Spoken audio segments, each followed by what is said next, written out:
Meeting was we had a meeting regarding हमारा meeting था regarding all the elected MDCs and MLAs, EMs. आने वाले 20-25 दिन के अंदर हमारा पार्टी को पूरा रिस्ट्रक्चर कर रहे हैं from primary level, block level, central level and core committee. हम पूरा लोगों को अब तिपरामौथा में, YTF में और TWF में पूरा हम लोग रिस्ट्रक्चर करेंगे पार्टी को. और आने वाले दिन में हमारा जो आंदोलन है for Greater Tipraland, constitutional solution, Kokborok script on village council election, जो customary law bills, land bills जो हमने गवर्नमेंट को दिया है, गवर्नर को दिया है, उन्होंने अभी तक पास नहीं किया, उसके लिए हम लोग अपना आंदोलन शुरू कर देंगे.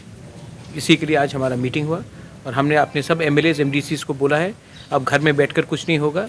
लोगों ने हमें चुना है उनके लिए बात करने के लिए. हमारा अभी टाइम आया है उन लोगों के लिए बात करने के लिए. और चिंता मत करो, पावर में कोई भी हो, हमें तिपरासा के लिए बात करना है और हम इसमें 1 इंच भी पीछे नहीं हटेंगे.